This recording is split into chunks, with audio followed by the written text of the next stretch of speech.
Trump continue de pousser son initiative pour la paix entre la Russie et l'Ukraine. Il veut mettre fin à cette guerre, il semble vraiment vouloir obtenir un prix Nobel de la paix de manière assez pressante, et il ne cesse d'essayer de convaincre les différentes parties de faire tout ce qu'il faut pour aboutir. Il dit que Trump ou Poutine veulent parvenir à un accord.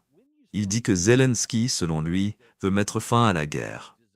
Mais quand on commence à examiner les conditions, même celles souhaitées du côté de Trump, et qu'on les compare avec les capacités du côté ouest européen et du côté ukrainien européen lui-même, de gros problèmes commencent à apparaître, même indépendamment de la question de savoir si quelqu'un est prêt à céder sur certains points qui leur sont imposés.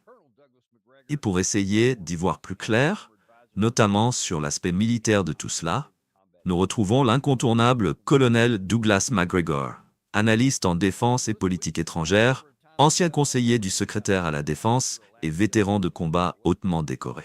Tout comme toujours, bienvenue dans l'émission. Écoutez, nous avons déjà parlé à plusieurs reprises de ce qui s'est passé après l'Alaska et de l'enthousiasme de Trump concernant cette guerre.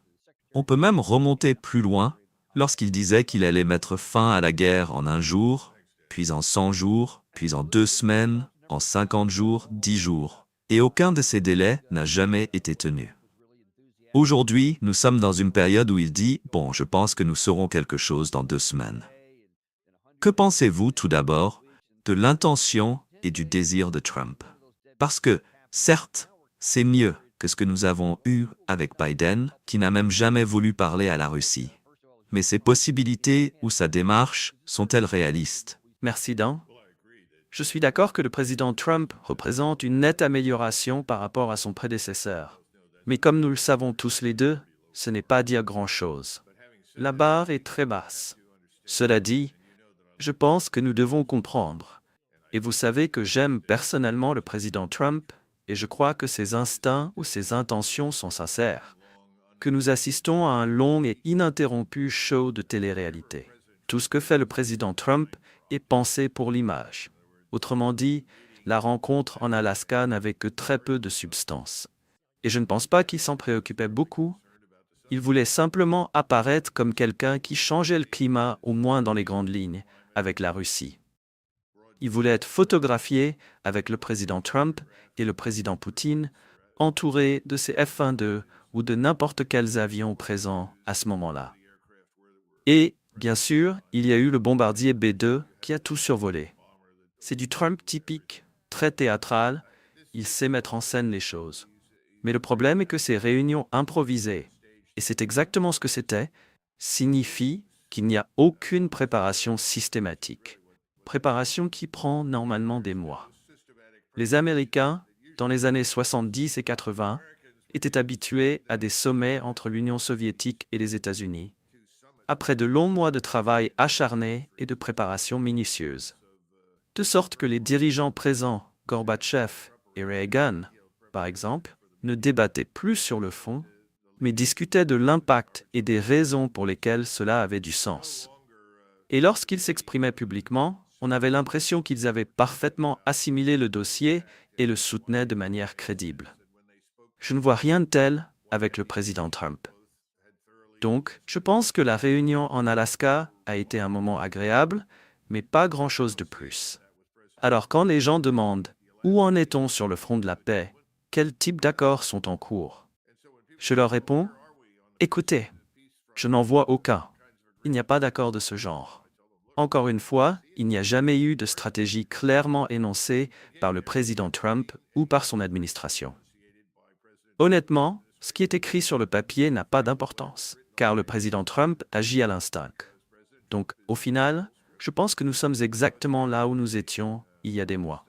Il n'y a aucune résolution en vue.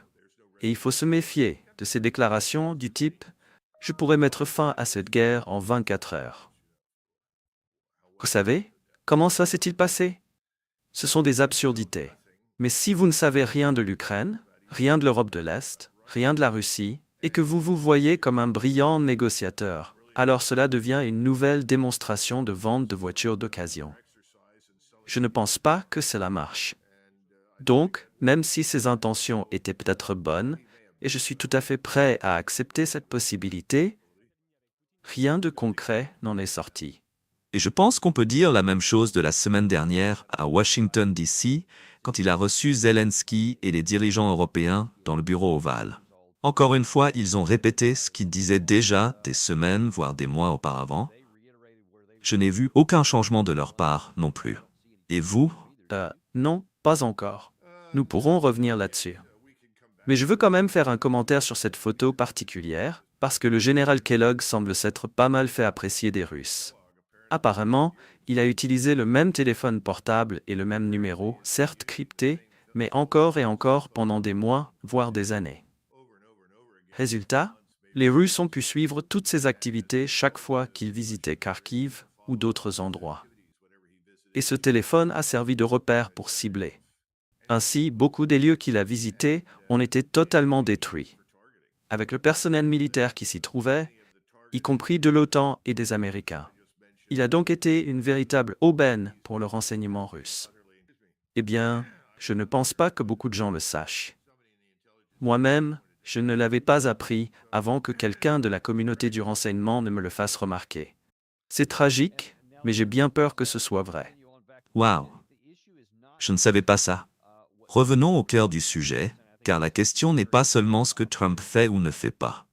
Je trouve ton observation sur la télé-réalité continue très intéressante, parce que ça correspond exactement à ce qu'on observe. Je n'y avais pas pensé en ces termes, mais waouh, c'est assez juste. Malheureusement, il n'est pas seul, il y a d'autres acteurs dans cette pièce. Voici l'ancien secrétaire d'État, ancien directeur de la CIA, Mike Pompeo, sur Fox News, plaisantant à propos de l'affirmation selon laquelle Trump aurait obtenu de la Russie un accord stipulant que l'Ukraine évacuerait le Donbass et le rendrait à la Russie. Et Pompeo se moque tout simplement de cette idée, il la tourne en ridicule, disant que ce n'est que du bluff. Même suggérer, ne serait-ce qu'un instant, qu'ils obtiendraient tout le Donbass, une région qu'ils se battent à contrôler entièrement depuis longtemps, sans y parvenir, et qu'ils le recevraient gratuitement, sans rien en échange, avant même d'avoir concédé quoi que ce soit d'important. Est-ce une hypothèse qu'on peut rejeter assez facilement? Oui, David, je pense que c'est une hypothèse qu'on peut rejeter assez facilement. En fait, réfléchissez à ceci. Les Russes ont perdu quelque part entre 200 000 et 250 000 soldats. Et je parle bien de morts, pas de blessés. Les blessés sont plusieurs fois plus nombreux. Tout cela en plus d'une décennie de combat. Les États-Unis, eux, ont perdu 50 000 soldats. Le nombre de morts absolument colossal est une réalité très concrète. Poutine le sait. Alors quand il affirme que quelqu'un va lui donner un territoire pour lequel on s'est battu ainsi, je pense qu'il sait que ce n'est pas réaliste. Au final, le président Zelensky devra probablement accepter que certains territoires pris par les Russes ne pourront pas être récupérés immédiatement. Il ne sera pas obligé de les reconnaître. Mais je pense qu'un accord équitable et juste peut être trouvé, offrant une stabilité durable. Disons 25 ans de paix, si l'on parvient à bien négocier la question des garanties de sécurité. Donc oui, en somme, tout ce qu'il faudrait, c'est amener la Russie à céder sur presque toutes ses positions, et cela depuis une position de force. Qu'en dites-vous? Rappelons que c'est le même homme qui avait déclaré que, lorsqu'il dirigeait la CIA, son travail était de mentir. Et je pense qu'il s'est montré excellent dans cet exercice. Il continue de mentir à propos de toute cette affaire en Ukraine. Il a adopté un récit totalement fictif, celui qui prétend que tout aurait commencé par la décision soudaine de Poutine, un matin, d'envahir l'Ukraine. Tout cela est absurde. Je ne prêterai aucune attention à ce que dit Pompeo. J'écarterai cela d'emblée, car c'est indigne d'une discussion sérieuse. Et soit dit en passant, je pense que le président Trump dirait probablement la même chose en privé. Oui, c'est vrai. Mais c'est tout de même regrettable. Toi, tu le sais, et tu as de bonnes raisons de l'affirmer. Mais la plupart des gens qui regardent la télévision n'en savent rien. Eux, ils se disent « Waouh, un ancien directeur de la CIA, un ancien secrétaire d'État, il doit avoir du poids. Et il est encore en bons termes avec le président Trump. » Alors on se demande, quel est l'intérêt de le faire parler ainsi? D'ailleurs, cela a été, d'une certaine façon, reflété par Emmanuel Macron il y a environ une semaine, lorsqu'il se moquait de la position russe. On a entendu la présentatrice dire « C'est ridicule de penser que la Russie, qui n'a pas réussi à prendre le Donbass en 3 ans et demi, va se voir offrir ce territoire sur un plateau. » Macron a un peu repris cette idée en disant « Regardez, depuis novembre 2022, la Russie n'a conquis qu'1% de territoire supplémentaire. Donc elle n'est pas si puissante que ça. » Nous avons déjà emprunté cette voie. Poutine avait présenté cette opération comme une opération militaire spéciale. Il ne l'avait pas décrite comme une guerre totale. Mais il a découvert, après les premiers mois, disons 6 mois, qu'il n'affrontait pas réellement l'Ukraine, mais les États-Unis et l'Occident. Principalement la puissance militaire américaine et toutes ses capacités colossales de la mer jusqu'à l'espace. Lorsque cela a finalement été compris, mais pas dès le départ, car le président Poutine, qui a toujours eu une vision plutôt favorable de l'Occident, a dû se rendre à l'évidence que cette action était totalement malveillante et visait à détruire la Russie. À partir de ce moment-là, tout a changé. Je pense simplement que Macron est un autre mondialiste. Les mondialistes à Londres, Paris et Berlin s'accrochent désespérément au pouvoir en ce moment. Leur population déteste presque unanimement Macron, Starmer et Scholz. Mais l'appareil répressif qu'ils contrôlent, les médias, les institutions gouvernementales, les services de renseignement, travaillent jour et nuit pour empêcher l'émergence d'une opposition viable. C'est ce qui est arrivé à l'Alternative pour l'Allemagne. Cela se produit en France. Cela se produit en Angleterre surtout, mais aussi en Écosse et au Pays de Galles dans une moindre mesure. La partie la plus triste, c'est que tout cela est sans espoir, parce que la guerre est en train d'être gagnée par les Russes. Maintenant, au sujet du territoire. Le président Poutine n'a jamais lancé cette opération pour conquérir du territoire. Jamais. Ce sont nous, les Occidentaux, qui obsédons sur la question territoriale. Ce qu'il voulait, c'était anéantir totalement la menace ukrainienne. Et cette menace était incarnée par ses forces paramilitaires et armées. Elles sont pratiquement détruites. Soyons clairs, elles ont été tuées en très grand nombre. Nous disposons aujourd'hui de nombreuses informations qui parlent de 1 700 000 à 1 800 000 Ukrainiens tués sur ce champ de bataille d'Ukraine orientale. Et c'était vraiment l'objectif, détruire cette entité. Les Russes opèrent désormais de l'autre côté du fleuve. Beaucoup de gens n'en ont pas conscience. À la périphérie d'Odessa, des forces spéciales dirigent des frappes et neutralisent la base opérationnelle du régime à Odessa. Je pense que nous verrons davantage de cela à l'avenir. Et si l'on revient à l'histoire et aux origines de ce que nous appelons l'Ukraine et la Nouvelle-Russie, créée sous Catherine la Grande, cela remonte à la conquête de la Crimée, puis à la colonisation des zones le long de la mer Noire jusqu'à la frontière roumaine et le long du Dniepr. Ces faits sont réels, et Poutine l'a clairement affirmé. Cette portion, peuplée de Russes, où la langue, la culture et l'identité russe dominent, sera protégée. Elle sera conservée. Elle ne sera pas abandonnée. Mais l'idée qu'il ait jamais voulu marcher jusqu'à la frontière polonaise est une absurdité. Maintenant, si personne n'accepte de s'asseoir et de conclure un accord avec Moscou, transformant ce qui reste de l'Ukraine en un État neutre, à la manière du traité d'État autrichien, alors, je suppose que les Russes traverseront en force et marcheront vers l'ouest, parce qu'ils n'auront tout simplement pas le choix. Ce que les Russes ne veulent pas faire, c'est refaire cette guerre. Mais encore une fois, nous n'avons jamais vu les choses sous cet angle, parce que nous ne le voulons pas. Nous voulons présenter Poutine comme l'agresseur. Il doit être diabolisé. Il est la nouvelle version de Kadhafi ou de Saddam Hussein. Vous savez, les suspects habituels. Tout cela n'a aucun sens. Et malheureusement, quand vous écoutez Pompeo et d'autres, ils retombent sur ce récit mensonger.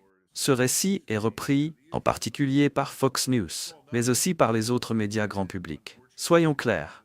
Notre génération, ma génération, je suis un soi-disant boomer, eh bien, nous regardons tous ces chaînes, moi non. Enfin, parfois je mets ça juste pour voir ce que dit l'autre camp. Mais malheureusement, la majorité des gens de mon âge continuent à retourner à ce puits empoisonné pour avaler encore du poison. Le reste, vous savez, les 40 ans et moins, eux, se sont éloignés. Ils vont chercher leurs informations ailleurs. Oui, comme les analyses approfondies de Daniel Davis. Voilà pourquoi nous sommes à l'antenne en ce moment pour vous entendre parler de tout ça. Vous avez mentionné que la Russie ne veut pas refaire cette guerre. Pompeo a dit, vers la fin de ce passage, que si nous obtenons correctement les garanties de sécurité, nous pourrions avoir jusqu'à 25 ans de paix avant qu'un nouveau conflit n'éclate. En regardant à quoi pourraient ressembler ces garanties. Hier, on a demandé au président Trump depuis le bureau ovale, Nous ne savons pas vraiment ce qu'elles seront, mais une chose est sûre, ce sera facile.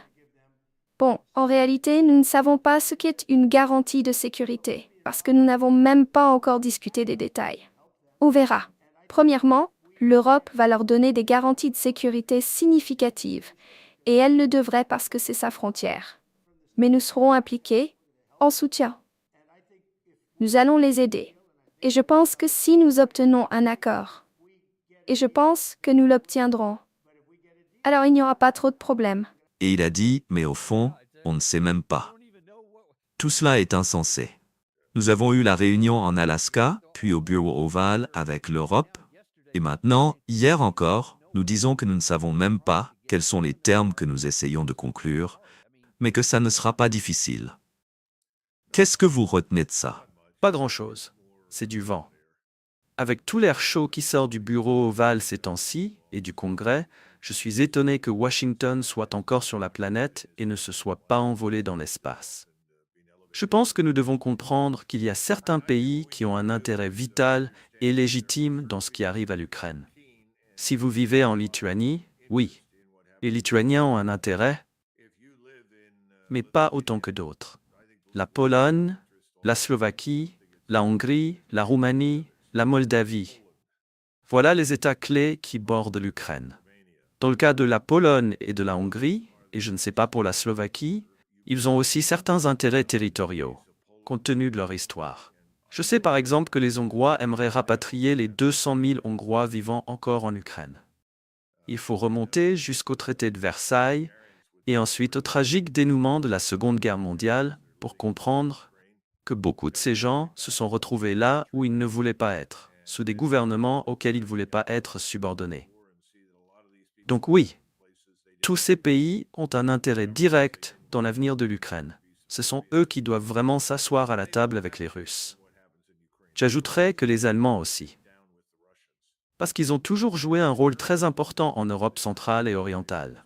Ils ont des intérêts stratégiques à long terme avec la Russie, ils doivent s'asseoir, ils doivent faire partie des négociations.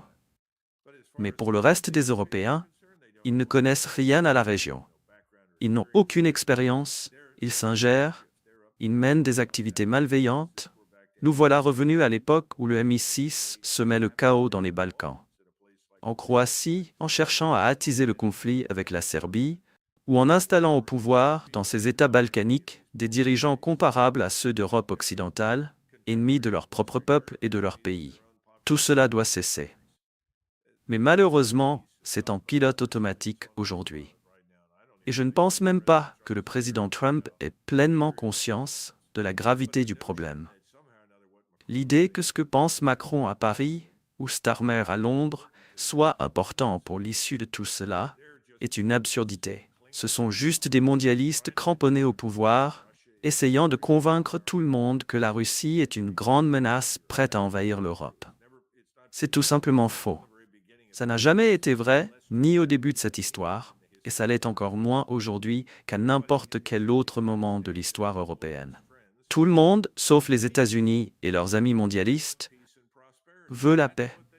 Ils veulent la paix et la prospérité. Voilà ce qu'ils veulent. La bonne nouvelle, c'est que le président Trump a dit quelque chose de sensé, que nous sommes dans une position de soutien. C'est une bonne chose. Et il devrait le répéter. Parce que ce sont les Européens qui doivent trouver un accord avec la Russie, pas nous. Nous avons bien sûr des intérêts vis-à-vis de la Russie, nous voulons de bonnes relations avec elle, et je pense que, en privé, le président Trump dirait la même chose. Le problème, c'est qu'il se tire une balle dans le pied, en tenant certains propos, et surtout en ne reprenant pas en main la CIA et d'autres agences gouvernementales, pour les aligner sur une vraie stratégie une stratégie sérieuse, tournée vers la paix et la prospérité. Mais je suis content qu'il ait dit soutien. C'est là que nous devons être en Europe. Pas en première ligne, pas comme acteur central qui se substitue à tout le monde. C'est absurde. Et vous savez, je vais vous montrer quelque chose qui illustre pourquoi l'Europe veut tellement nous mettre, non pas en soutien, mais en première ligne. Parce que Macron et Starmer, en particulier, répètent sans cesse cette idée de la soi-disant coalition des volontaires.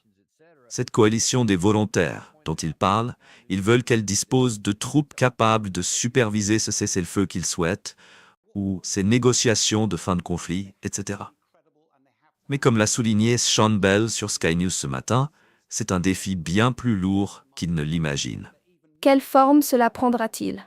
En fin de compte, il faut que ce soit crédible et que ça ait du mordant. L'un des défis auxquels l'Ukraine fait face, c'est qu'elle a au moins 1600 km de ligne de front, voire davantage si l'on inclut la frontière avec le Bélarus. Et pour donner une idée de l'ampleur des forces nécessaires au sol, si l'on plaçait des troupes tous les 20 mètres environ, ce qui ne paraît pas très crédible comme dispositif de dissuasion, il faudrait 100 000 soldats pour tenir la ligne de front. Mais il faut aussi leur accorder du repos. Donc il faudrait 4 mois en service, 4 mois de repos, puis 4 mois d'entraînement avant de revenir en déploiement. Ce qui veut dire qu'en réalité, il faudrait 300 000 soldats pour pouvoir tenir la frontière. D'où viendraient-ils? Eh bien, la dure réalité, c'est que même si vous utilisiez toute l'armée britannique, environ 30 000 soldats déployables, cela représenterait à peine 10% du total. La France pourrait peut-être fournir 10% supplémentaires. Mais il est clair que l'Italie n'enverrait personne. La Pologne, elle, s'inquiète de sa propre sécurité nationale. Et il n'y a aucune chance que l'Amérique veuille s'embourber en Ukraine. Alors, où trouver le reste de ses troupes? Ce n'est tout simplement pas une option crédible. Je suis désolée. En réalité, c'est la date du 19, pas d'aujourd'hui. J'ai vu la vidéo ce matin. Mais même là, ces chiffres sont faux, parce que cela suppose que chaque soldat est un combattant en ligne, ce qui est absurde. Il faut aussi compter tout le personnel de soutien, les logisticiens, les opérateurs, les unités médicales, etc.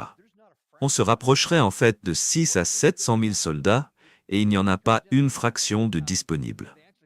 Alors, si un jour il faut vraiment montrer les effectifs, qu'est-ce que l'Europe pourra faire? Pas grand-chose. Et il y a un autre facteur dont personne ne parle jamais. Après la guerre du Vietnam, lorsque je suis entré dans l'armée après le cours de Ranger d'hiver, j'ai été diplômé de West Point en 1976, puis j'ai suivi la formation blindée avant de rejoindre ce cours. J'ai été affecté à mon premier régiment de cavalerie en Allemagne en mars 1977. À ce moment-là, notre armée est en très mauvais état. Je dirais même qu'en 1975, nous avions touché le fond. La guerre du Vietnam avait détruit l'armée américaine. C'était pas seulement le fait du Viet Cong ou de l'armée nord-vietnamienne, mais aussi nos propres politiques. La façon dont les généraux commandaient et géraient les forces. Tout cela avait détruit l'armée des États-Unis. Il a fallu, je dirais, de 1975 à 1985 pour reconstruire cette armée.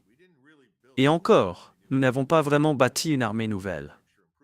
Nous avons repris la structure de la Seconde Guerre mondiale, nous l'avons améliorée, dotée de nouveaux équipements, adapté certaines politiques de formation et de gestion du personnel.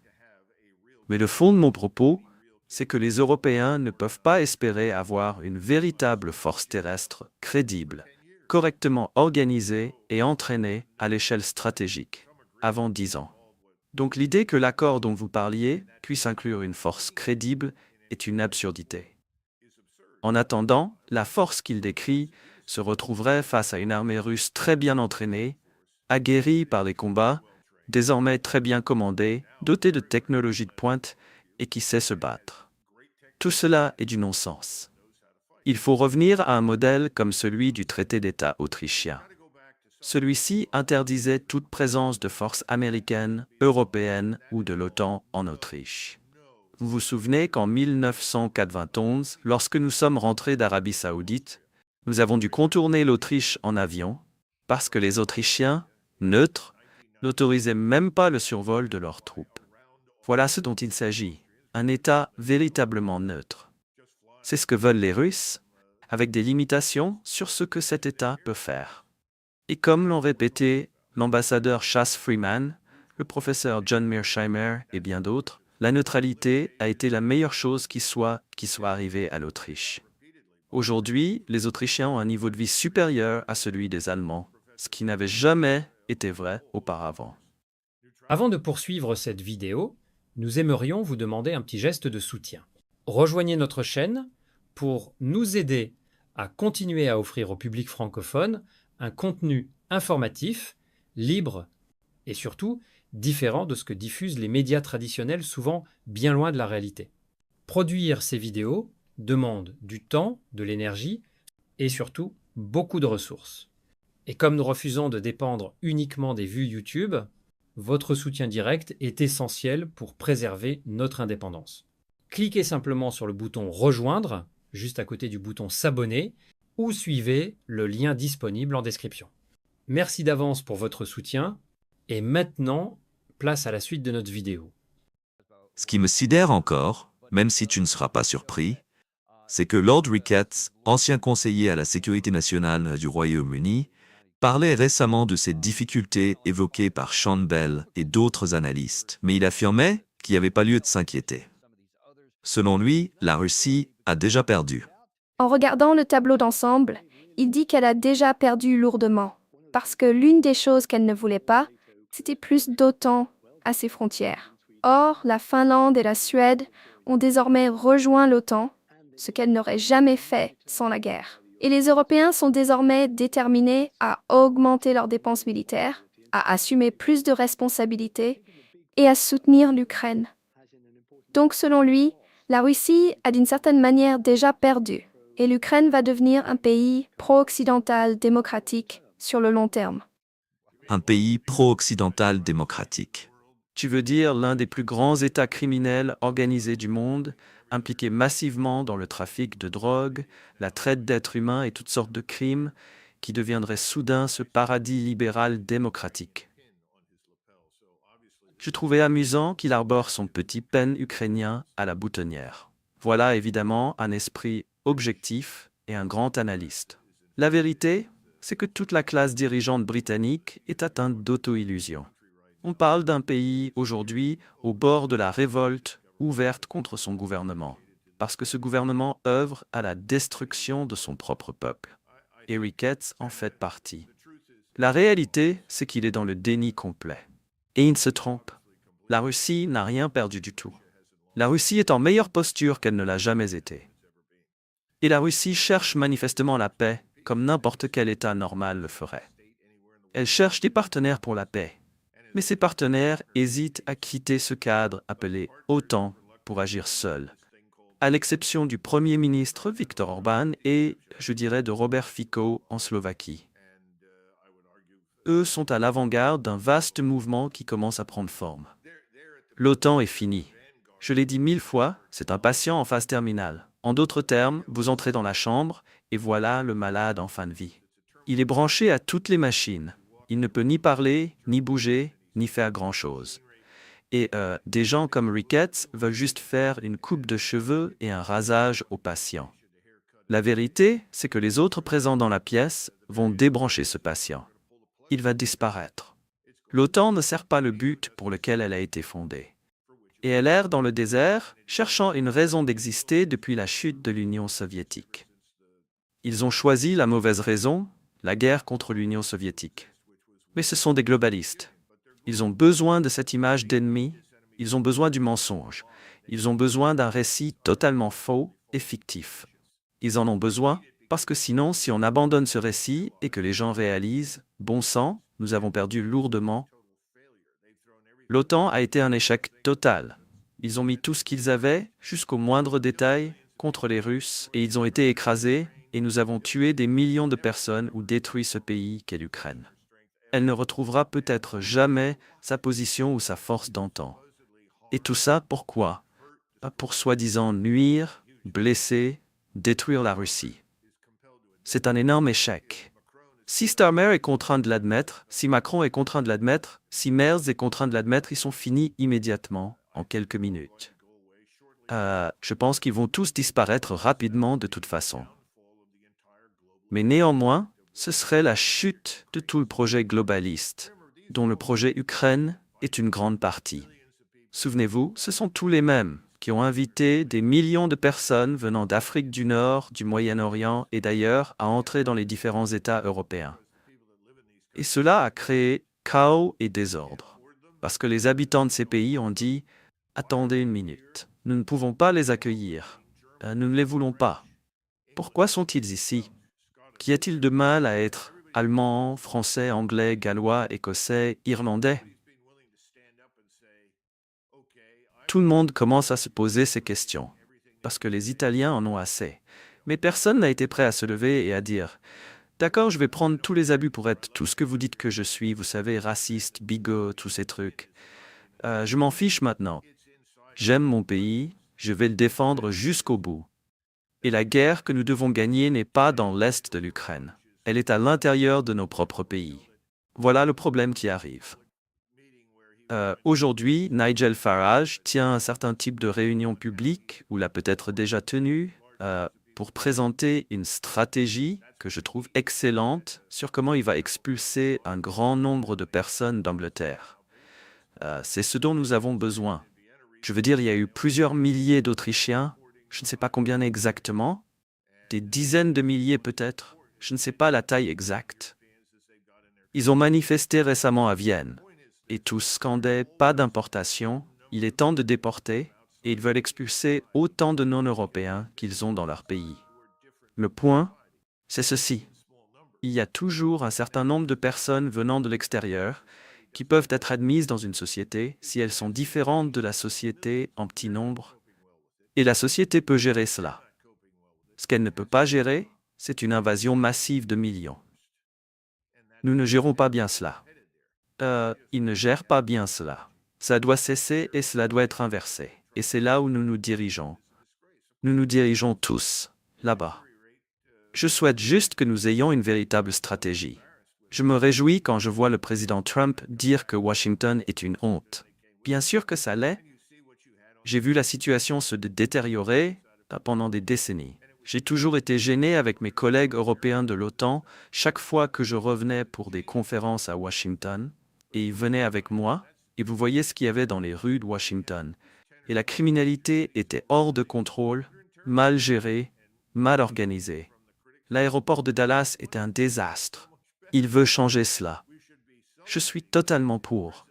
Mais bien sûr, vous et moi savons que ce n'est que la partie émergée de l'iceberg. Nous avons au moins 10 ou 12 grandes villes de plus d'1 million d'habitants dans un état terrible.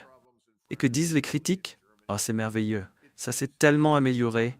Oh, nous devrions célébrer la présence de dizaines de milliers de personnes dépendantes aux drogues vivant dans la rue. C'est formidable, non? Non, tout cela doit cesser. Même problème en France, en Italie, en Allemagne, et cela, c'est commun à nous tous. Cela sera inversé. Cela va être difficile, ça va être laid, et tout le projet globaliste va s'effondrer. L'Ukraine va disparaître comme problème parce que nous ne pouvons pas le résoudre. Et je pense que le président Trump sait que nous ne pouvons pas le résoudre. C'est une question qui relève de la décision des Russes. Ça l'a toujours été pour une raison très simple. Qui était prêt à se battre? Les Russes. Nous étions-nous prêts à nous battre? Non. L'un des États européens était-il prêt à y aller et à combattre, à l'exception possible des Polonais, qui ont envoyé des milliers de leurs hommes dans l'armée ukrainienne pour combattre, et au moins 2 ou 3 000 sont revenus morts, les Polonais ayant dit « Oups, nous avons fait une erreur. C'était une idée stupide. » Donc, je ne vois plus personne y aller. Point final. Je pense que toute idée de garantie doit revenir au traité d'État autrichien. Que garantissait-on à ce moment-là? Il n'y avait aucune force impliquée. Nous et nos alliés européens avons simplement dit « Oui, nous respecterons les dispositions de ce traité. Nous n'essaierons pas d'introduire des armes, du matériel, des personnes ou quoi que ce soit en Autriche. L'Autriche se gouvernera elle-même. Et nous acceptons que les Russes surveillent cela pendant environ 25 ans pour s'assurer que toutes les dispositions qu'ils ont définies ont été effectivement acceptées et mises en œuvre. Et cela a fonctionné. Il n'y a rien de mal à cela. C'est ce qui doit se passer en Ukraine. Mais si vous dites que nous allons faire cela, alors vous admettez que tout cela est un mensonge. Le projet entier depuis le début a été un mensonge. Et vous savez, c'est intéressant, vous utilisez l'expression « les Russes sont prêts à se battre », et clairement, nous ne le sommes pas. Je trouve souvent cela comique quand on entend tant de cette coalition des volontaires et qu'ils veulent ces garanties de sécurité comme moyen de dissuasion contre la Russie, alors que nous avons prouvé depuis 3 ans et demi que personne en Europe n'ira combattre avec ses troupes maintenant. Pourquoi le ferait-il plus tard ? Cela défie toute logique réelle. Mais les Russes, en revanche, ont été très clairs sur ce point.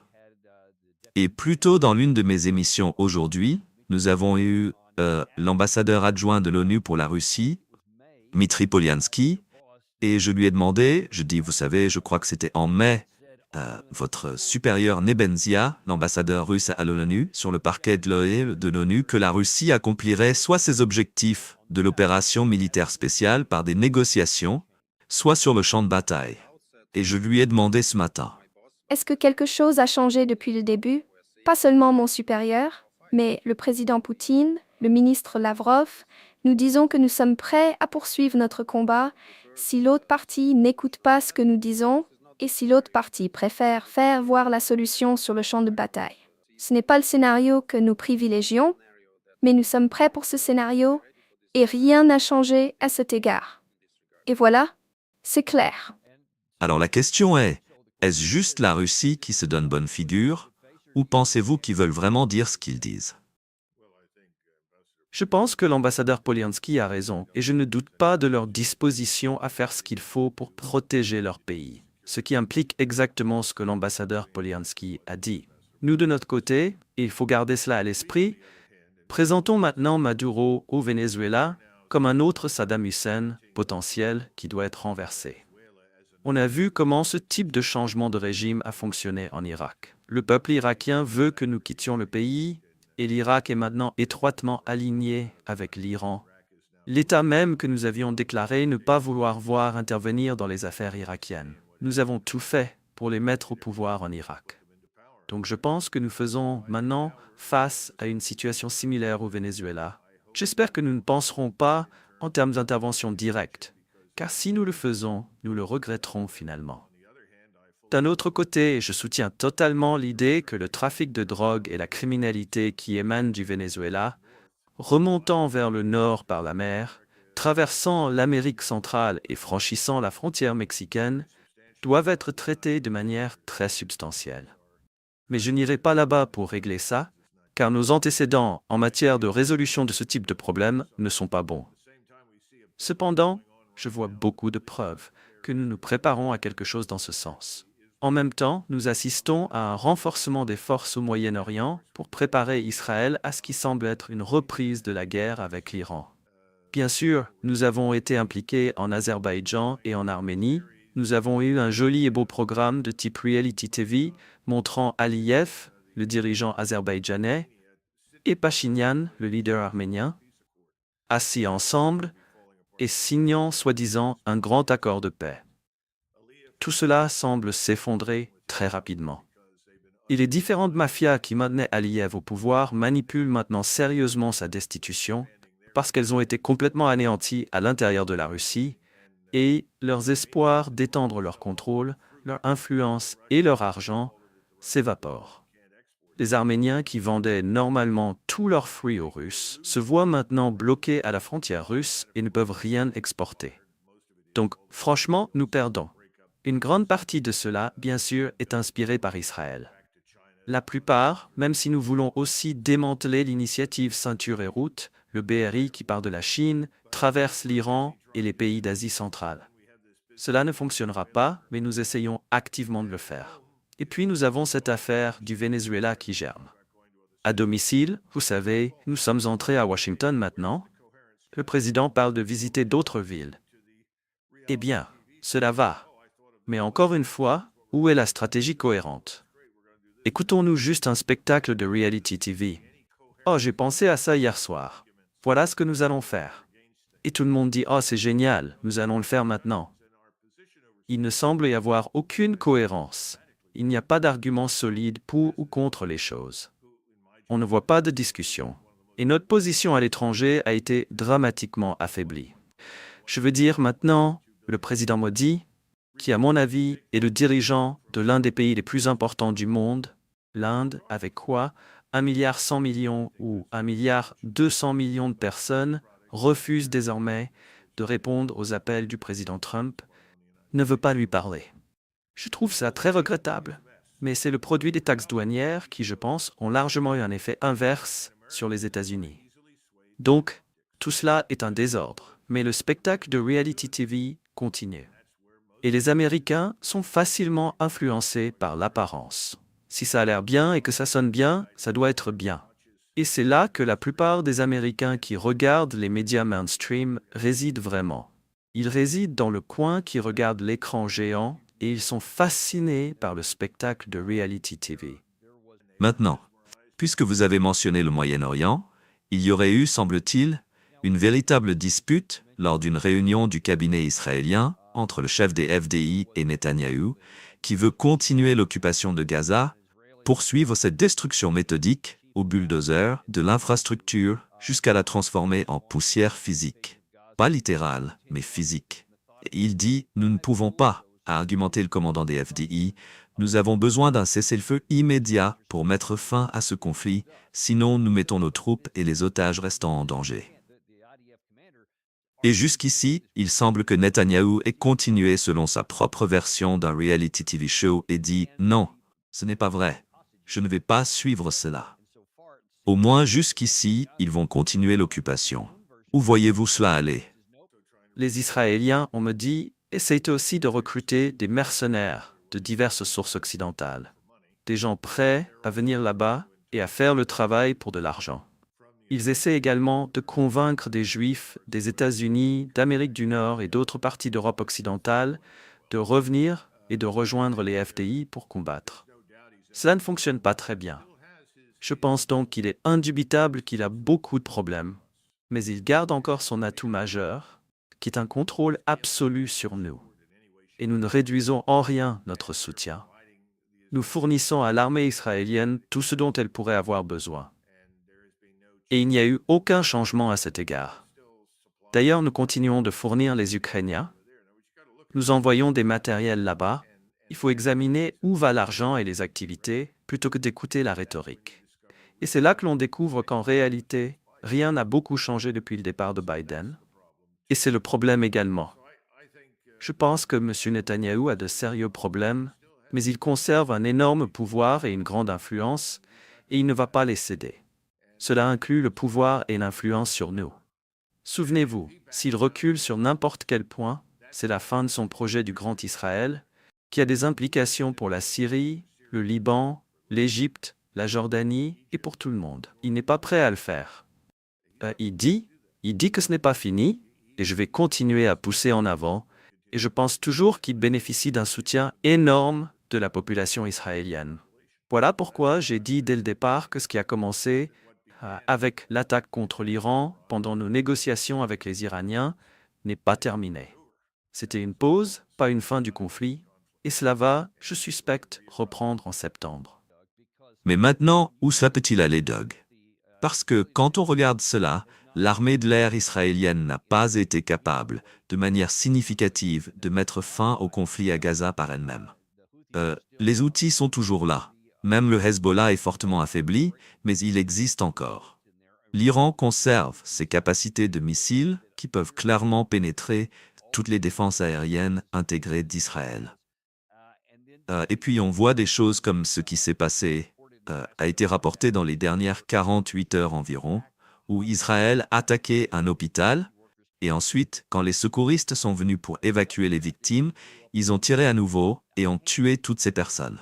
Un crime abominable, abominable sous tous les angles. Et pourtant, il n'y a aucun recul, rien pour arrêter cela. Mais il n'y a pas Je ne vois aucune capacité réelle pour accomplir ce dont vous parlez, ce projet du Grand Israël. Quelle que soit sa définition, je ne pense pas qu'ils aient la capacité de le réaliser. Autant que nous les soutenions, où cela mène-t-il? L'armée de l'air israélienne, à part son incapacité à, nécessairement, comme vous le signalez, submerger et détruire complètement les défenses aériennes intégrées en Iran, qui avaient été endommagées mais ont depuis été réparées et deviennent de plus en plus efficaces, selon ce que l'on m'a dit par diverses sources de renseignement. Mais gardez ceci en tête. Si vous croyez en ce que vous faites, vous continuez, quels que soient les inconvénients potentiels, tant que nous continuons à subventionner l'économie israélienne et à la maintenir à flot. Et nous injectons d'énormes quantités d'argent là-bas. C'est pas seulement militaire, c'est aussi pour maintenir le niveau de vie, sinon Israël s'effondrerait, vous savez, du jour au lendemain, sans ce type de subvention économique. C'est une chose.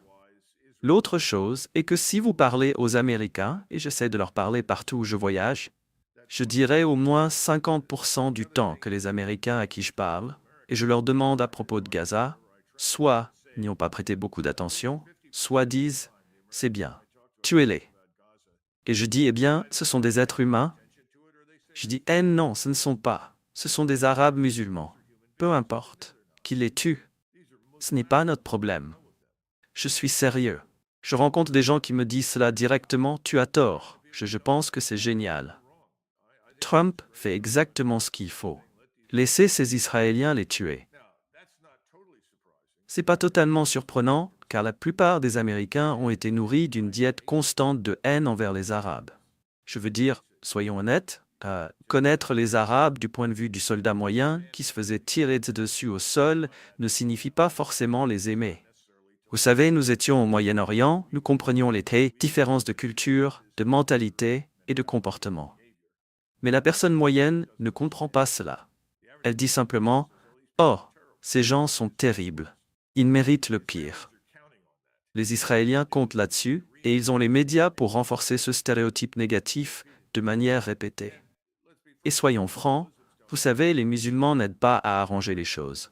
S'ils abordent des sujets comme la loi de la charia et les crimes d'honneur, dans des endroits comme le Canada ou le Midwest, cela ne les rend pas sympathiques dans aucune circonstance. C'est inacceptable dans nos sociétés. Et cela se projette immédiatement sur les habitants de Gaza ou de la Cisjordanie, à tort ou à raison. Et dans la plupart des cas, je pense probablement à tort. Mais néanmoins, c'est un problème majeur. Et c'est pourquoi la soi-disant base MAGA continue de soutenir ce genre de politique. Ce n'est pas facile à comprendre ou à justifier. Je dis juste que ce sont les faits. Donc, si vous regardez cela, vous voyez l'énorme quantité d'argent disponible pour continuer à acheter du soutien au Congrès.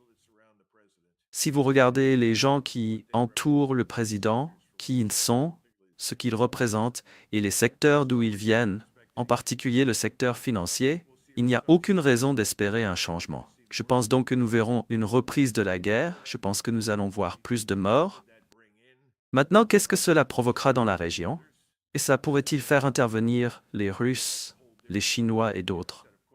C'est tout à fait possible et c'est un ensemble totalement différent de questions à explorer. Mais pour l'instant, je pense que cela peut continuer. Je ne souscris donc pas à l'idée que Israël, en raison de ses contraintes internes évidentes, soit nécessairement incapable de soutenir l'opération plus vaste. Oui, ils peuvent ne pas être capables de l'accomplir, mais ils peuvent la soutenir. Je suis d'accord avec vous là-dessus. Pour le temps qu'il nous reste, Doug, laissez-moi vous demander, quels sont les véritables intérêts de l'Amérique au Moyen-Orient? Si Trump devait vous appeler à nouveau et dire « Eh, j'aimerais votre avis. Que devrions-nous faire ici ?»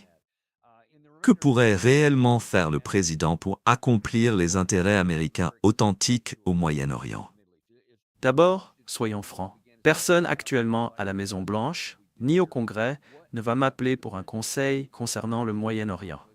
Vous avez entendu ce que Ted Cruz a dit dans sa discussion avec Tucker.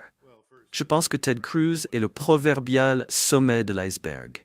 Il peut le présenter sous n'importe quelle forme, avec la religion ou autre. Mais au final, l'argent a été investi. Le retour sur cet investissement est la guerre qu'Israël mène avec notre soutien dans la région. Et ça ne changera pas. Ce que je dirais, c'est que nos intérêts à l'échelle mondiale sont très simples. Nous sommes toujours intéressés par la stabilité, ou devrions l'être, afin que si nous voyons émerger un conflit potentiel, comme nous l'avons vu en janvier, février, mars 2022, notre intérêt immédiat n'était pas de contrôler des ressources, des minéraux ou du pétrole ou du gaz. Il s'agissait de trouver un moyen de rétablir un certain niveau de stabilité et d'ordre, un degré de stabilité d'ordre pouvant exister sans la présence ou l'usage de la force militaire américaine. Le meilleur arrangement est un arrangement avec lequel tout le monde peut vivre, pas nécessairement ceux que nous soutenons. Cela est vrai au Moyen-Orient. Nous voulons toujours faire des affaires. Nous voulons de bonnes relations commerciales. Voilà pourquoi, vous savez, le fait que quelqu'un comme Modi, même si la contribution de l'Inde à notre commerce est quelque part autour de 3-4%, il y a très peu de choses que nous achetons aux États-Unis venant de l'Inde. Même si c'est le cas, c'est le dirigeant d'un très grand pays avec un rôle potentiellement stratégique dans le monde et il ne veut plus nous parler et tout cela tourne autour des tarifs douaniers. C'est encore plus sérieux avec les Chinois pour des raisons évidentes. Je n'ai pas besoin d'entrer dans les détails. Pourtant, nous avons ces décisions étranges. L'une vient d'être annoncée, et pour des raisons qui ne me semblent pas du tout logiques, le président Trump a décidé d'admettre 600 000 étudiants chinois pour étudier aux États-Unis. Franchement, je supprimerai les tarifs et trouverai un moyen de faire des affaires avec les Chinois, mais je n'inviterai certainement pas d'autres dans le pays, compte tenu du bilan. L'autre argument est, eh bien, nous avons trop d'universités et trop peu de jeunes de 18 ans pour y aller. Eh bien, peut-être que certaines de ces universités doivent disparaître. Ces universités financées par des terres, développées il y a des décennies, si elles ne trouvent pas d'étudiants pour y assister, alors il est temps pour nous de faire quelques ajustements. Cela entre dans tout le débat sur l'éducation. Qu'enseignons-nous aux gens? Que produisons-nous? À quoi sert un diplômé en vannerie ou en culture grecque ancienne ou quelque chose comme ça? C'est un gaspillage d'argent. Donc c'est un autre débat. Mais ce que je dis, c'est que les étudiants chinois dans ce pays ont également d'autres intérêts. Chaque Chinois qui quitte la Chine se voit dire « Si tu trouves quelque chose de valeur pour la Chine, c'est ton devoir solennel de le voler, de l'obtenir et de le ramener à la maison. » Cela est vrai depuis 2000 ans. Ce n'est pas une nouvelle politique inventée par Xi, qui se trouve juste être l'empereur actuel. Très bien. Alors pourquoi faisons-nous cela? Je ne le ferai pas. Donc je ne comprends pas. Mais je changerai radicalement ma relation commerciale avec les Chinois. Et je pense que nous devons le faire. Nous devons parvenir à une certaine entente. Ça n'a pas été possible avec le président Trump. Quand il est arrivé, il avait un territoire vierge. Tout était complètement ouvert et nouveau. Il aurait pu faire un nombre infini de choses. Et ce qu'il a fait, c'est essentiellement doubler les mauvaises décisions de ceux qui l'ont précédé. C'est un problème. Au fait, il a maintenant signé l'accord pour que le gouvernement prenne une participation de 10% dans Intel. Pourquoi? Pourquoi prenons-nous une participation dans une entreprise de haute technologie dans le monde de l'informatique? Et mettons le gouvernement dans une position où il investit et est maintenant responsable de l'argent des contribuables investis. Ça n'a pas beaucoup de sens pour moi. Pourquoi faisons-nous cela? Le gouvernement ne connaît rien au business d'Intel. Les dernières personnes que je voudrais voir impliquées dans le secteur privé sont des gens du gouvernement. Exactement. Donc c'est une erreur. Autre chose, tout le secteur dont Intel fait partie est inondé de liquidités. En fait, un de mes amis dans le business m'a dit ce matin, « Doug, nous avons trop d'argent poursuivant trop peu de bonnes idées. » Eh bien, pourquoi le gouvernement est-il là? Je commence à devenir très suspicieux quand je vois la main invisible de Peter Thiel et ses amis de Palantir et de la CIA bouger en coulisses, installant des gens dans les candidatures. Maintenant, le Congrès, ils disent probablement « Eh bien, c'est bien, peut-être qu'il y a plus d'argent pour moi », ce qui me déprime au-delà de toute croyance, n'est-ce pas? Oui. On ne devrait pas être dans ce business. Et souvenez-vous de Chrysler, le renflouement, quelle catastrophe ce fut. Et la seule chose que nous avons réussi à faire, c'est renforcer le pouvoir croissant de l'industrie automobile japonaise. Pas très bon. Oui, il faut laisser certaines personnes échouer. Cela s'appelle la destruction créatrice. Oui, c'est la nature du marché. Bref, il se passe beaucoup de choses en ce moment, et je ne pense pas que le peuple américain comprenne ce qui se passe, parce qu'on ne leur dit rien et qu'ils ne regardent pas vraiment. C'est l'une des raisons pour lesquelles nous aimons vous avoir dans cette émission. Et une des raisons pour lesquelles je comprends que vous vous rendez bientôt à Dallas. Je me demande si vous pourriez nous en dire un peu plus sur cela. Surtout si certains de nos auditeurs pourraient être présents pour vous voir. Oui, j'espère. Nous mettons quelque chose en place pour le 4e octobre au Museum of Flight. Je continue à me tromper. C'est ce musée brillant à environ 8 km du centre de Dallas. Et avec moi, bien sûr, le juge, qui n'a besoin d'aucune introduction, et Nathalie Brunel, que je pense être l'une des jeunes femmes les plus intelligentes et perspicaces que j'ai rencontrées. Et nous avons Olga Ravasi, qui modérera ce panel à travers toute une série de questions. C'est une personne extraordinairement brillante et qui apporte également une perspective intéressante compte tenu de son parcours. Je pense que c'est une tentative de lancer une conversation à travers le pays sur toutes ces questions. Ce n'est pas conçu pour dire au public comment le monde devrait être. Il s'agit plutôt de parcourir une série de questions et tous les sujets que vous et moi avons évoqués ici, et plus encore, puis d'interagir avec le public. Et c'est un public sélectionné. Tout le monde ne sera pas présent. Nous espérons environ 350 personnes et elles auront la possibilité de répondre aux questions et à ce que nous disons. Ensuite, bien sûr, il y aura un point de coupure. Nous ne pouvons pas passer 3 heures sur un sujet ou 2 heures. C'est essentiellement une réception d'1 heure, puis 2 heures non-stop de discussion sur tous ces sujets. Un ami m'a dit, cela ressemble à une combinaison de Phil Donahue et Jay Leno. J'ai répondu, eh bien, peut-être que c'est le cas. Nous voulons interagir avec le public. Nous voulons le faire. Nous espérons tous les 90 à 120 jours à travers le pays. Donc, Dallas est le point de départ. Nous voulons que les gens viennent, écoutent, répondent et expriment leurs opinions parce que nous voulons vraiment savoir ce que pensent les Américains. Je sais que cela peut sembler idiot, mais non, cela me semble fantastique.